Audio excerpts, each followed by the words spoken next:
Baik, saya beralih kepada soalan yang kedua saya bersamahah, iaitu berkaitan dengan binaan di atas kubur. Kita di Perlis rata-rata faham soal larangan binaan di atas kubur. Namun di sana mungkin ada sedikit ketidakjelasan mungkin. Kerana mungkin di larangan itu di mana tahapnya, ataupun adakah kepuk-kepuk yang dibuat dengan kayu ataupun dengan paip-paip dan sebagainya. Binaan kekal itu sejauh mana larangannya itu, saya bersamahah, dipersilakan. Terima kasih banyak pada soalan. Ni pun kadang-kadang orang duk tanya lagi, dia kata Perlis ni pelik, tak ikut mazhab Syafi'i, tak boleh orang nak buat binaan. Sebenarnya mazhab Syafi'i ialah mazhab yang paling keras tentang masalah larangan binaan ni. Hambali lebih sedikit lunak, tapi Imam Syafi'i pada kubur awam dia telah menghukumnya haram. Kenapa? Pertama, kerana larangan ini kerana ada hadis Nabi SAW, di mana Nabi SAW telah naha Rasulullah SAW an yujassasa al-qabru wal yuq'adu alaihi wa yubna alaihi. Nabi SAW telah larang daripada ditajsis. Tajsis ni dia buat plaster. Plaster dulu, tajsis ni macam simen dulu ni, dia campur bahan plaster simen yang putih tu, zaman dulu dah ada, dengan batu, dengan cantik tu. Dia, kita pernah tonton tengok bangunan bangunan lama-lama, dia punya lantai dah tu yang putih, ada biji-biji batu tu kan. Dia tajsis. Nabi larang an yujassasal qabru, ditajsiskan kubur kan, wa yuq'adu alaihi, dan kita duduk atas kubur, dan kemudian kita ataupun wa yubna alaihi, dan kita buat binaan atas kubur. Itu di dalam hadis yang diriwayatkan oleh Imam Muslim.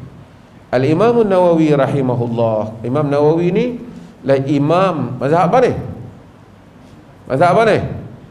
Mazhab Syafi'i rahimahullah, meninggal pada tahun 676 Hijrah.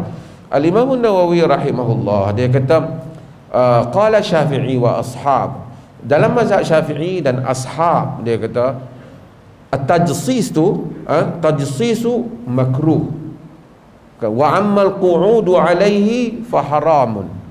Tajsis tu, buat tajsis tu makruh, dia kata, dan duduk atas kubur hukum dia haram. Kemudian dia tahu ammal bina'u alaihi, adapun binaan di atas kubur itu fa makruhun idza kana fi milkil bani wa haramun idza kana fi maqbaratin musabbalah.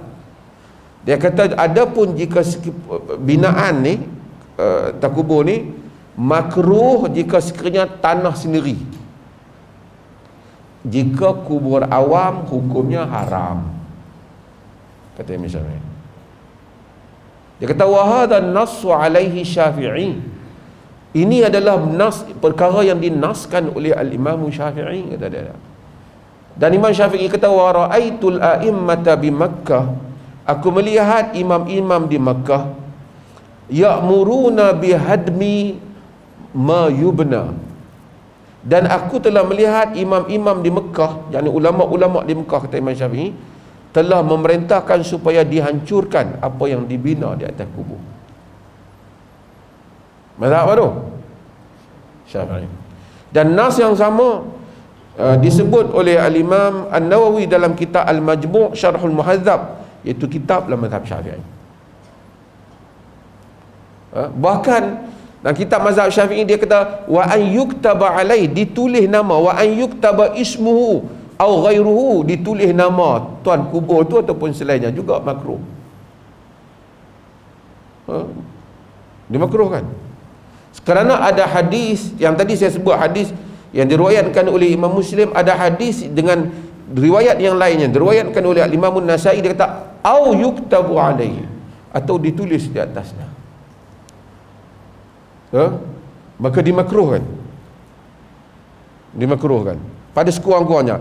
Kata Imam Syafi'i, kalau maqbaratin musabbalatin, kalau kubur awam hukumnya haram. Sebab tu al-mu'tamad fil fiqh Syafi'i yang dihimpunkan oleh Dr. Muhammad Az-Zuhaili, dia menyebut ini adalah pegangan dalam mazhab Syafi'i yang memakruhkan sekurang-kurangnya hal ini. Dan yang digalakkan ialah meninggikan kubur dengan kadar sejengkal. Yang ni kita timbul bagi tanah dia tinggi.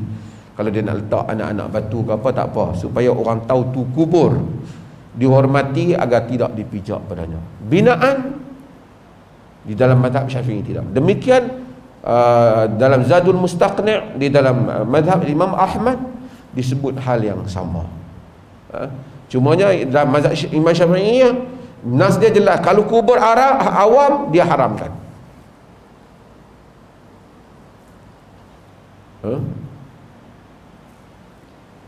Ada orang kata, oh, mereka ni tak ikut mazhab Syafi'i, orang nak buat pun tak boleh. Sebenarnya hak kata tu dia tak baca nas dalam mazhab Syafi'i. Kerana ada hadis dalam hal itu, maka diperleh kita tak buat. Kubur ni tuan-tuan fikir, kubur awam, bukan kubur tu kita punya.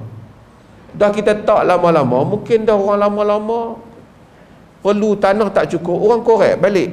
Kalau kita dah buat binaan, artinya kita telah ambil ruang tanah awam kepada kita. Kita ambil ruang tanah awam. Kubur tu bukan kita punya tanah, kubur awam.